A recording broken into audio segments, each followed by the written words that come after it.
독도 앞바다는 생각보다 거칠었습니다. 저는 그곳을 전략과 상징으로만 보던 사람이었습니다. 그러나 제 아이가 물속으로 사라지는 순간 그 모든 단어는 아무 의미가 없었습니다. 저는 뛰어들었습니다. 숨이 막히고 시야가 흔들리고 심장이 터질 듯 뛰었습니다. 그리고 멀리서 다가오는 제복을 보았습니다. 그 색이 무엇을 의미하는지 저는 너무 잘 알고 있었습니다. 저는 끝까지 한국을 인정하지 않으려 했습니다. 그러나 그 바다 위에서 저는 도망칠 수 없는 사실과 마주하게 되었습니다. 차가운 바닷물이 한 번에 제 폐부 깊숙이 밀려 들어오는데 도무지 숨을 쉴 수가 없더군요. 시야는 사정없이 흔들리고 살기 위해 허공으로 손을 뻗어봤지만 잡히는 것이라고는 부서지는 물거품뿐이었습니다. 그 절박한 순간에 제 귓가로 들려온 소리가 있었습니다. 아빠! 물속에서 웅웅거리며 울려 퍼지는 아들의 비명소리였죠. 그 소리를 듣는 순간 제 심장이 터져버릴 것만 같았습니다. 저는 정신이 아득해지는 와중에도 스스로에게 물었습니다. 선아의 장애일용이 고작 이렇게 죽는 것인가 하고 말입니다. 불과 몇 시간 전만 해도 저는 세상 두려울 것 없이 완벽하게 준비된 사람이었습니다. 중국 문화부 차관이라는 직함과 협상 테이블의 용이라는 별명은 그냥 얻어진 게 아니었죠. 제가 고개를 끄덕이면 국가 정책이 움직였고 제가 침묵하면 회의장 전체가 숨을 죽였습니다. 그런데 도대체 어쩌다가 제가 목숨보다 아끼는 아들이 지켜보는 앞에서 이렇게 처참하게 죽어가고 있다는 말입니까? 솔직히 말씀드리겠습니다. 저는 평소 한국이라는 나라를 좋아하지 않았습니다. 아니, 정확히 말하면 묘한 적개심을 가지고 있었죠. 땅덩어리는 우리의 성 하나 크기밖에 안 되는 나라가 문화니 기술이니 하며 세계 무대에서 우리와 어깨를 나란히 하려는 꼴이 몹시 거슬렸습니다. 그래서 아들이 한국 여행을 가자고 졸랐을 때 저는 속으로 코웃음을 쳤습니다. 가서 그 나라의 밑바닥이 얼마나 허술한지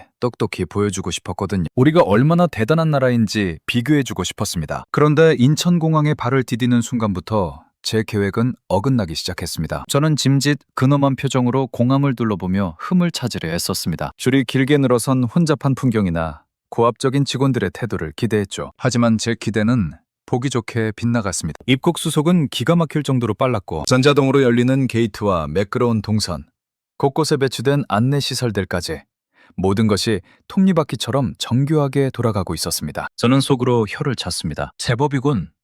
하지만 이건 보여주기식일 뿐이라고 생각했죠. 울릉도를 향하는 길도 마찬가지였습니다. 포항까지 이동하는 그 통편은 물 한 잔 흔들리지 않을 만큼 정숙했고 울릉도로 들어가는 배는 마치 바다 위를 떠가는 호텔 같았습니다. 좌석은 안락했고 승무원들은 과할 정도로 친절했죠. 아들은 신이 나서 연신 감탄사를 내뱉었습니다. 아빠, 한국 진짜 대단해요. 모든 게 너무 편해요. 그 말 한마디가 제 자존심을 묘하게 긁어놓더군요. 저는 짐짓 태어난 척하며 대답했습니다. 겉모습에 속지 마라. 중요한 건 깊이다. 하지만 제 속은 왠지 모를 짜증으로 가득 차 있었습니다. 불쾌한 경험이나 힘든 일이 딱히 없었다는 사실. 그게 오히려 저를 더 짜증나게 만들었죠. 꼬투리를 잡고 싶은데 잡을 게 없다는 그 무력감이 저를 견딜 수 없게 만들었습니다. 그렇게 우리는 아무런 문제 없이 울릉도에 도착했습니다. 모든 것이 너무나 완벽하고 순조로웠죠. 그때 저는 착각했습니다. 이 여행의 통제권이 제 손에 있다고.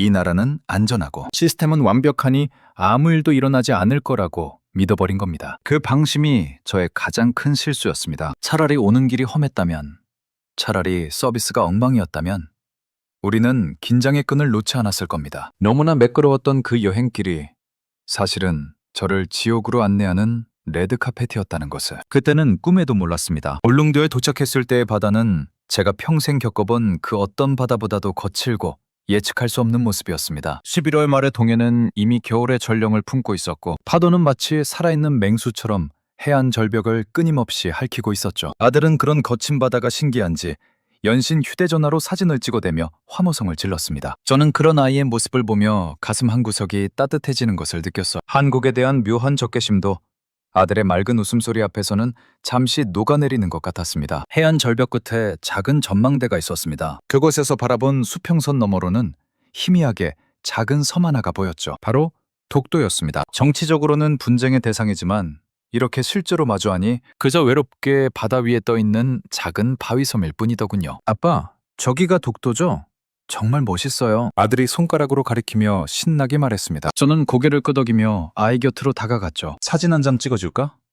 바닥 미끄러우니까 조심해라. 제가 제안하자 아들이 환하게 웃으며 포즈를 취했습니다. 저는 휴대전화를 들고 화면 구도를 맞추었어. 아들의 얼굴, 그 뒤로 솟구치는 파도, 멀리 보이는 독도까지 한 프레임에 들어오더군요. 바로 그때였습니다. 갑자기 강한 돌풍이 불어왔습니다. 앞에서 불어오던 바람이 옆에서 아래에서 동시에 몰아치는 것 같았어요. 등 뒤를 누군가 거세게 밀어버린 것 같은 압력이 느껴졌습니다. 순식간에 제 몸이 휘청거렸고 아들 역시 균형을 잃으며 비틀거렸죠. 조심해.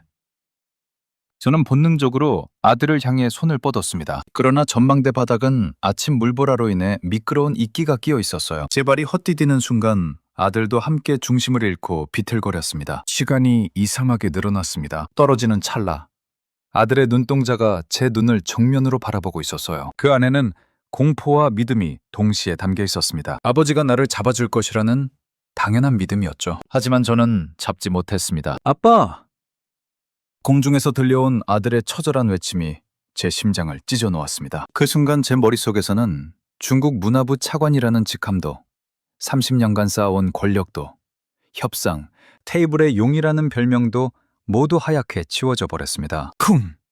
차가운 바닷물이 전신을 강타하는 충격은 마치 콘크리트 바닥에 떨어진 것과 다를 바 없었습니다. 11월의 동해는 사람의 체온을 순식간에 앗아갈 만큼 잔인하게 차가웠어요. 두꺼운 겨울 코트는 물을 잔뜩 머금으며 저를 바다 밑바닥으로 끌어당기는 쇳덩이로 변해버렸습니다. 물속에서 눈을 떴을 때 세상은 온통 뒤집혀 있었습니다. 소금물이 코와 입으로 들이닥치며 숨통을 조여왔고 저는 허우적거리며 아들을 찾으려 애썼어요. 하지만 거친 파도는 우리를 장난감처럼 가지고 놀 뿐이었습니다. 30년 동안 저는 항상 상황을 통제하는 사람이었습니다. 그런데 이 거대한 자연 앞에서는 제 지위도 권력도 그동안 쌓아온 모든 것이 아무런 소용이 없다는 걸 뼈저리게 깨달아야 했어요. 귀는 먹먹해지고 세상 모든 소리가 억지로 잠긴 문 너머에서 울리는 것처럼 멀어졌습니다. 그 속에서 저는 아들의 형체를 찾으려 필사적으로 목을 꺾었죠. 아빠! 물 위인지 물 아래인지 모를 방향에서 또 한 번 아들의 목소리가 들려오는 것 같았습니다. 그 소리는 명령이었어요. 버티라고, 살아남으라고, 나를 놔두고 가지 말라고 떼쓰는 아이의 목소리였습니다. 그때 저는 깨달았습니다. 지금 이 순간 저는 차관도 아니고 협상가도 아니었어요. 그 모든 이름표는 물 위에 떠내려가 버렸습니다. 저는 그저 물에 빠진 한 아이의 아버지일 뿐이었습니다. 그리고 그 사실이 그 어떤 직함보다 무거운 족쇄처럼 제 가슴을 짓눌렀습니다. 폐가 터질 것 같았습니다. 차가운 바닷물이 제 목구멍을 타고 넘어오는 순간 저는 생전 처음으로 죽음이라는 것이 얼마나 가까이 와 있는지 온몸으로 느꼈습니다. 숨을 쉬려고 입을 벌리는 순간마다 소금물이 폐부 깊숙이 밀려 들어왔고 그때마다 몸 전체가 경련을 일으키며 거부 반응을 보였죠. 위가 어딘지 아래가 어딘지 구분이 되지 않았습니다. 파도가 저를 이쪽으로 또 저쪽으로 휘둘러 버리니 방향 감각이 완전히 무너졌어요. 폐는 불이 난 것처럼 뜨거운데 몸은 얼음덩이로 굳어가는 이상한 감각이었습니다. 그 순간 머릿속이 환하게 밝아지는 느낌이 들었습니다. 지나온 장면들이 번개처럼 스쳐갔죠. 그러다 이상하게도 한 장면에서 화면이 멈추더군요. 작은 병원 복도였습니다. 늦은 나이에 겨우 얻은 제 아들이 인큐베이터 안에서 조그만 손가락을 파르르 떨며 울고 있던 그날이었어요. 의사가 제게 말했습니다. 축하합니다. 건강합니다. 그 한마디가 제 인생을 바꿨습니다. 그날 저는 결심했죠. 이 아이 앞에서는 어떤 권력도 체면도 내려놓겠다고 말입니다. 그런데 지금 저는 무엇을 하고 있습니까? 세상에서 가장 지키고 싶었던 그 아이 앞에서 이렇게 무력하게 가라앉고 있었던 겁니까? 팔을 한 번 더 휘저어 보려고 했습니다. 그러나 힘이 남아있지 않았어요. 손가락 끝마저 감각이 사라져가는 게 느껴졌습니다. 눈앞이 점점 어두워지며 의식이 흐려졌죠. 그때였습니다. 위쪽 어딘가에서 희미한 주황빛이 출렁이는 것이 보였습니다. 처음에는 착각인 줄 알았어요. 죽기 전에 보는 환상 같은 것이라고 생각했습니다. 하지만 그 빛은 파도 사이를 뚫고 점점 가까이 내려오고 있었습니다. 주황색 구조복을 입은 젊은 남성이 제 눈앞까지 헤엄쳐 오고 있었어요. 헬멧 너머로 보이는 그의 눈빛은 단단했고 주저함이 없었습니다. 그가 제 팔을 붙잡았습니다. 그 순간 저는 본능적으로 소리를 질렀어요. 아이 먼저! 제 목소리가 제대로 전달됐는지는 모르겠습니다. 하지만 그는 제 눈을 똑바로 바라보며 고개를 끄덕였어요. 그리고 저를 수면 위로 끌어올리기 시작했습니다. 물 위로 얼굴이 나오는 순간 저는 미친 듯이 공기를 들이마셨습니다. 기침과 구토가 동시에 터져나왔고 폐에서 바닷물이 역류해 입 밖으로 쏟아졌죠. 살아있다는 게 이렇게 고통스러운 줄 몰랐습니다. 아들, 제 아들은. 저는 떨리는 목소리로 간신히 말을 꺼냈습니다. 그러자 그 젊은 대원이 고개를 돌려 다른 방향을 가리켰어요. 저 멀리서 또 다른 주황색 구조복을 입은 대원이 제 아들을 부축하며 헤엄쳐 오고 있었습니다. 아빠! 아들의 목소리가 들렸습니다. 물에 젖어 떨리는 목소리였지만 분명히 살아있는 목소리였어요. 정비점이 다가왔습니다. 여러 손이 저를 배 위로 끌어올렸어요. 가판에 누운 채 저는 하늘을 바라봤습니다. 회색빛 구름 사이로 햇살이 비치고 있었죠. 저는 그때 깨달았습니다. 나는 지금 완전히 무력한 상태다. 내 목숨도, 내 아들의 목숨도 지금 이 젊은 한국인들의 손에 달려있다. 30년간 쌓아온 권력도, 중국이라는 거대한 국가도 이 순간만큼은 아무것도 해줄 수 없다는 사실을 말입니다. 그들은 영웅 행세를 하지 않았습니다. 그저 당연한 일을 했다는 듯 묵묵히 장비를 정리하고 있었어요. 그들의 눈빛은 제가 평생 만나본 그 어떤 고위 관료들보다 깊고 강인했습니다. 저는 살아있었습니다. 그리고 제 아들도 살아있었어요. 하지만 그 순간 저는 제 인생에서 가장 철저하게 패배한 사람이 되어 있었습니다. 나는 차관이 아니다. 나는 협상가가 아니다. 나는 그저 이 젊은이들의 손에 목숨을 구걸한 한 명의 나약한 아버지일 뿐이다. 헬기의 굉음이 점차 멀어지고 나서야 비로소 현실감이 돌아왔습니다. 눈을 뜨니 하얀 병실 천장이 보였고 코끝을 찌르는 소독약 냄새와 링거가 떨어지는 규칙적인 소리가 들렸죠. 몸은 여전히 납덩이처럼 무거웠지만 폐에 깊숙이 들어오는 공 한 모금 한 모금이 그 어느 때보다 소중하게 느껴졌습니다. 고개를 돌리니 옆 침대에 아들이 누워 있었습니다. 산소 마스크를 쓰고 있었지만 가슴이 규칙적으로 오르내리는 것이 보였어요. 저는 떨리는 손을 뻗어 아이의 손가락 끝을 살짝 건드렸습니다. 차갑지만 분명한 온기가 느껴졌죠. 살아있구나. 그 한 가지 사실만으로도 제 가슴이 뜨거워졌습니다. 30년 공직 생활 동안 감정을 드러내는 것을 수치로 여겨왔는데 지금은 눈물이 날 것 같아도 부끄럽지 않더군요. 간호사가 들어와 아들의 상태를 확인했습니다. 다행히 폐에 물이 많이 차지 않았습니다. 안정을 취하시면 곧 회복될 거예요. 저는 고개를 끄덕이며 입을 열려 있지만 목소리가 나오지 않았습니다. 대신 마음속으로만 되뇌었죠. 고맙습니다. 정말 고맙습니다. 간호사가 나간 뒤 병실에는 고요함이 내려앉았습니다. 창밖으로는 포항 앞바다가 보였고 멀리서 파도 소리가 들려왔어요. 몇 시간 전까지 저를 집어삼키려 했던 그 소리가 지금은 묘하게 평온하게 들렸습니다. 저는 눈을 감고 방금 전 일들을 되짚어봤습니다. 차가운 물속에서의 절망, 아들의 비명, 그리고 주황색 구조복을 입은 젊은 대원의 단단한 손길까지 모든 것이 생생했죠. 그런데 이상한 일이었습니다. 제 머릿속에서 며칠 전 제네바 회의장 장면이 겹쳐지기 시작한 겁니다. 한국 대표가 보여줬던 독도 영상 속 파도와 제가 직접 빠져 죽을 뻔한 이 바다의 파도가 하나로 섞여버렸어요. 우리는 숫자로 바다를 지키지 않습니다. 사람으로 지킵니다. 그때는 그저 멋진 말장난 정도로 여겼습니다. 그런데 지금 와서 생각해보니 그게 단순한 수사가 아니었다는 걸 깨닫게 됐습니다. 저는 그 말의 진짜 의미를 목숨을 걸고 확인한 셈이었죠. 고맙습니다. 그 세 글자가 자꾸만 목 끝까지 올라왔다가 다시 내려갔습니다. 말하고 싶었어요. 저를 구해준 그 젊은 해경들에게 제대로 된 인사를 하고 싶었습니다. 하지만 왜 그 간단한 말이 입 밖으로 나오지 않는 겁니까? 제 자존심이 그 말을 가로막고 있었던 겁니다. 중국 문화부 차관인 제가 한국의 젊은 해경에게 목숨을 비쳤다는 사실을 인정하기 싫었던 거죠. 얼마나 비겁합니까? 저는 평생 준비된 사람이라고 자부해왔습니다. 모든 변수를 계산하고 대비책을 세워뒀죠. 그런데 자연의 거대한 힘 앞에서는 그 모든 준비가 휴지 조각이나 다름없었습니다. 저를 살린 것은 제 지위도, 권력도, 중국이라는 거대한 국가도 아니었습니다. 저를 살린 것은 한국이라는 나라의 시스템이었어. 훈련된 인력,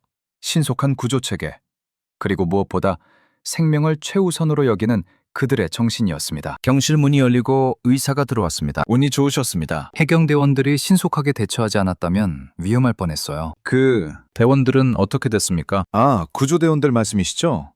밖에서 대기 중입니다. 상태가 안정되면 잠시 뵙고 싶다고 하더군요. 저는 침을 삼켰습니다. 그들을 다시 마주해야 한다는 사실이 묘한 긴장감을 불러일으켰어요. 생명의 은인에게 감사를 표하는 것은 당연한 일이었지만 제 안의 알량한 자존심은 여전히 꿈틀거리고 있었습니다. 하지만 아들의 규칙적인 숨소리를 듣는 순간 그 모든 자존심이 눈 녹듯 사라졌습니다. 들어오라고 해주십시오. 저는 몸을 일으켜 앉으려 애썼습니다. 비록 환자복 차림에 몰골은 엉망이었지만 적어도 그들을 맞이하는 태도만큼은 예의를 갖추고 싶었어요. 그것은 패배한 자가 승자에게 보내는 굴복이 아니었습니다. 생명을 구해준 사람에 대한 인간으로서의 도리였죠. 병실 문이 조용히 열리고 2명의 젊은 사내가 들어왔습니다. 주황색 구조복은 벗었지만 아직 채 마르지 않은 머리카락과 붉게 충혈된 눈에서 방금 전 사투의 흔적이 고스란히 묻어났습니다. 한 명은 30 무렵, 다른 한 명은 그보다 조금 어려 보였죠. 저는 침대에서 몸을 일으키려 했었습니다. 평생을 고위 관료로 살아오며 꼿꼿하게 허리를 펴는 것이 습관이 된 저였지만 지금 이 순간만큼은 저 젊은이들 앞에서 가장 낮은 자세를 취하고 싶었습니다. 그들의 눈빛은 단단했습니다. 흔들림이 없었어요. 거창한 인사도 없었고 영웅 행세는 더더욱 없었습니다. 그저 묵묵히 고개를 숙여 보일 뿐이었죠. 그 담담한 표정을 마주하는 순간 저는 가슴 한구석이 묵직하게 내려앉는 것을 느꼈습니다. 제 입에서 나온 말은 고작 3글자였습니다. 고맙습니다. 하지만 그 짧은 한마디가 목구멍을 넘어오는데 평생의 무게가 실려 있었습니다. 30년간 단 한 번도 타국 사람 앞에서 고개를 숙여본 적 없던 제가 지금 이 이름 모를 한국의 젊은이들에게 제 목숨과 아들의 생명을 빚졌다는 사실을 뼈저리게 인정하고 있었으니까요. 나이 많은 대원이 담담하게 말했습니다. 당연한 일을 했을 뿐입니다. 당연한 일이라뇨. 거친 파도 속으로 제 목숨을 걸고 뛰어들어 생년부지의 외국인을 구하는 것이 어떻게 당연한 일이 될 수 있습니까? 저는 그 말을 듣는 순간 얼굴이 화끈거릴 정도로 부끄러움을 느꼈습니다. 옆 침대에서 아들의 규칙적인 숨소리가 들려왔습니다. 그 평온한 소리가 제 심장을 후벼 팠어요. 이 아이는 제게 단순한 자식이 아닙니다. 늦은 나이에 수차례의 시험관 시술 실패 끝에 기적처럼 얻은 외아들이었습니다. 새벽녘 병원 복도에서 의사가 걸어오던 그날을 저는 죽을 때까지 잊지 못할 겁니다. 축하합니다. 심장이 아주 힘차게 뛰고 있습니다. 그 한마디에 다리가 풀려 주저앉았던 기억이 생생합니다. 문화부 차관이라는 직함도, 권력도, 체면도 그 순간만큼은 아무런 의미가 없었습니다. 저는 그저 한 아이의 아버지가 되고 싶었던 간절한 남자였을 뿐입니다. 그날 맹세했습니다. 내 목숨을 10번 내놓더라도 이 아이만큼은 반드시 지키겠다고 말입니다. 그런데 오늘 저는 그 맹세를 지키지 못했습니다. 아들의 손을 놓쳤고 함께 죽음의 문턱까지 떨어졌어요. 결국 제 아들을 살린 것은 제 권력도 중국이라는 거대한 국가도 아니었습니다. 바로 눈앞에 서 있는 이 젊은 한국인들의 헌신이었습니다. 그들이 병실을 나갈 때 저는 침대 위에서 깊이 고개를 숙였습니다. 그것은 차관으로서의 의례적인 인사가 아니었어요. 한 아버지로서 그리고 한 인간으로서 바칠 수 있는 최고의 경이었습니다. 문이 닫히고 병실에 다시 정적이 찾아왔습니다. 저는 창밖으로 보이는 검푸른 바다를 하염없이 바라봤어요. 저 바다를 지키는 사람들이 오늘 제 아들을 살렸습니다. 독도는 그저 지도 위의 점이나 정치적 구호가 아니었습니다. 그곳은 실제로 사람이 지키고 사람이 책임지고 사람이 목숨을 거는 현실의 공간이었어요. 저는 떨리는 손으로 잠든 아들의 손을 잡았습니다. 따뜻한 온기가 전해져 왔어요. 이 아이가 살아 숨쉬고 있다는 사실, 그것은 오직 이 나라 젊은이들의 피와 땀 다는 덕분이었습니다. 그리고 그 명백한 진실이 제 안에 오만했던 자존심을 완전히 무너뜨렸습니다. 그것은 패배감이 아니었어요. 뼈저린 부끄러움이었고 동시에 깊은 존경이었습니다. 겸실 창밖으로 보이는 울릉도의 밤바다는 깊고 어두웠습니다. 낮에 저를 집어삼키려 했던 그 거친 파도 소리가 이제는 규칙적인 자장가처럼 들려왔죠. 아들은 옆 침대에서 고온히 잠들어 있었고 저는 잠을 이루지 못한 채 하염없이 창밖을 바라보고 있었습니다. 문득 며칠 전 배 위에서 바라본 독도의 모습이 떠올랐습니다. 그때 저는 그 작은 섬을 정치적 상징으로만 여겼었죠. 영토 분쟁의 대상, 외교 카드, 국가 이미지와 연결된 추상적 개념 정도로 말입니다. 하지만 지금은 완전히 다르게 보였습니다. 저 바다를 지키는 사람들이 제 아들을 살렸다는 사실이 모든 것을 바꿔놓았어요. 독도는 더 이상 지도 위의 점이 아니었습니다. 그곳은 실제로 사람이 지키고 사람이 책임지고 사람이 목숨을 거는 현실의 공간이었습니다. 저는 침대 옆 탁자에 놓인 젖은 지갑을 열어보았습니다. 그 안에는 제 신분증이 젖은 채 붙어 있었죠. 중국 문화부 차관 장외일용. 그 이름 석자가 오늘따라 낯설게 느껴졌습니다. 이 이름이 저를 살린 게 아니었거든요. 저를 살린 건 대한민국 해양경찰이라는 이름이었습니다. 그들은 제 국적을 묻지 않았습니다. 제 직위를 묻지도 않았죠. 그저 물에 빠진 생명이라는 이유 하나만으로 자신들의 목숨을 걸고 차가운 바다로 뛰어들었습니다. 그 순간 저는 깨달았어요. 진정한 강대국이란 땅의 크기나 인구수로 결정되는 게 아니라는 사실을 말입니다. 국민 한 사람의 생명을 지키기 위해 국가 시스템이 얼마나 신속하게 움직이는지, 제복 입은 젊은이들이 얼마나 투철한 사명감을 가지고 있는지, 그것이 바로 그 나라의 진짜 국격이었습니다. 저는 부끄러웠습니다. 평생 대국의 고위 관료로 살아오면서 정작 가장 중요한 가치를 잊고 있었던 건 아닌가 하는 자괴감이 밀려왔어요. 우리는 항상 중화민족의 위대한 부흥을 외쳤습니다. 하지만 그 부흥 속에 과연 개개인의 생명은 얼마나 존중받고 있었습니까? 반면 이 나라는 달랐습니다. 독도라는 작은 바위섬 하나를 지키기 위해 그토록 많은 젊은이들이 청춘을 바치고 있었죠. 그들은 영토를 지키는 것이 아니라 그곳에 깃든 생명과 가치를 지키고 있었던 겁니다. 밤이 깊어갈수록 파도 소리는 더욱 선명해졌습니다. 저 바다 어딘가에 지금도 잠들지 않고 깨어있을 그 젊은 눈동자들을 생각하니 가슴이 먹먹해져 왔어요. 그들은 지금 이 순간에도 거친 파도와 싸우며 누군가의 생명을 지키고 있겠죠. 아무런 대가도 바라지 않고 그저 자신들의 임무를 묵묵히 수행하면서 말입니다. 저는 조용히 눈을 감았습니다. 그리고 마음속으로 깊은 경의를 표했어요. 당신들이 지키는 바다는 그 어떤 영토보다 넓고 깊습니다. 다음 날 아침 태원 수속을 밟는 병원 로비에서 낯익은 얼굴들을 마주했습니다. 어제 저희를 구해준 그 구조대원들이었죠. 사복 차림이었지만 그 단단한 눈빛만은 여전했습니다. 저는 그들의 손을 잡았습니다. 거칠고 투박한 송이었지만 그 어떤 비단보다 따뜻하게 느껴졌어요. 덕분에 살았습니다. 이 은혜는 평생 잊지 않겠습니다. 제 목소리는 떨리고 있었습니다. 30년 공직 생활 동안 수많은 외교적 수사를 읊어왔지만 지금 이 순간만큼 진심을 담아 말해본 적은 없었거든요. 그들은 쑥스러운 듯 웃으며 대답했습니다. 저희는 해야 할 일을 했을 뿐입니다. 그 담백한 한마디가 제 가슴을 또 한 번 울렸습니다. 해야 할 일. 그들에게는 생명을 구하는 것이 그토록 당연한 일상이었던 겁니다. 고맘으로 향하는 차 안에서 창밖을 내다보는 풍경들이 어제와는 다르게 보였습니다. 질서정연한 거리, 활기찬 사람들, 그리고 곳곳에서 펄럭이는 태극기. 그 모든 것이 예사롭지 않게 다가왔어요. 저 깃발 아래에는 수많은 그들이 있을 겁니다. 묵묵히 자신의 자리에서 책임을 다하는 사람들. 위기의 순간에 주저없이 몸을 던지는 사람들. 그들이야말로 이 나라를 지탱하는 진짜 힘이었습니다. 저는 평생 중국의 힘은 거대한 인구와 광활한 영토에서 나온다고 믿었습니다. 하지만 이제는 압니다. 진짜 힘은 시스템과 사람, 그리고 그 속에 흐르는 정신에서 나온다는 것을요. 한국은 작지 않았습니다. 오히려 그 어떤 나라보다 크고 강했습니다. 비행기에 오르기 전 저는 마지막으로 뒤를 돌아보았습니다. 멀리 인천대교가 보였고 그 너머로 푸른 하늘이 펼쳐져 있었죠. 저는 마음속으로 조용히 작별 인사를 건넸습니다. 그것은 단순한 작별이 아니었어요. 제 오만과 편견에 대한 작별이자 새로운 시각을 갖게 해준 이 나라에 대한 감사였습니다. 베이징으로 돌아오는 비행기 안에서 저는 끊임없이 생각했습니다. 창밖의 구름을 바라보며 지난 며칠간의 모든 기억들이 퍼즐 조각처럼 맞춰지며 하나의 거대한 그림을 완성해가고 있었어요. 나는 그날 2번 패배했습니다. 첫 번째 패배는 자존심의 상처였습니다. 제가 평생 품어온 한국에 대한 묘한 적개심과 우월감이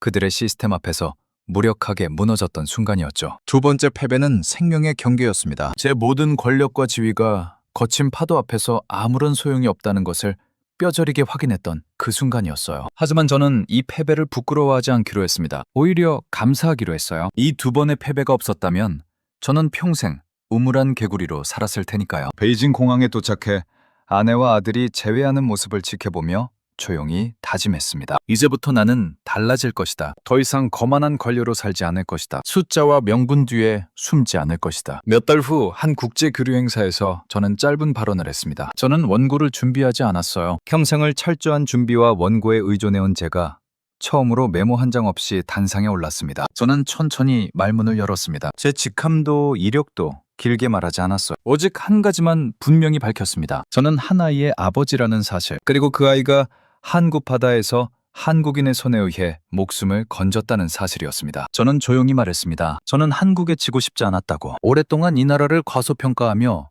묘한 적개심을 품고 살아왔다고. 그러나 그날 저는 2번 패배했다고. 저를 살린 것은 국기가 아니라 사람이었습니다. 직함도 체제도 이념도 아니었어요. 준비된 시스템과 그 시스템 안에서 묵묵히 책임을 수행하는 젊은이들의 손이었습니다. 저는 마지막으로 이렇게 말했습니다. 이 나라는 말로만 강한 나라가 아니라고. 위기 앞에서 흔들리지 않는 준비된 사람들이 있는 나라라고. 독도의 아름다움은 풍경이 아니라 그 바다를 지키는 사람들의 눈빛에서 나온다고 말입니다. 그리고 제 아들의 손을 꼭 잡았습니다. 제 기억 속에서 한국이라는 나라는 더 이상 경쟁 상대가 아닙니다. 제가 빚을 진 나라, 그리고 진심으로 존경하게 된 나라로 자리 잡았습니다. 그들이 지키는 것은 단순한 바다가 아니었습니다. 그것은 대한민국의 미래였습니다. 나는 한국에 지고 싶지 않았습니다. 그러나 그날 나는 기꺼이 나의 패배를 인정했습니다. 왜냐하면 그 패배를 통해 저는 진정한 강함이 무엇인지 배웠기 때문입니다. 대한민국, 당신들은 강했습니다. 그리고 아름다웠습니다.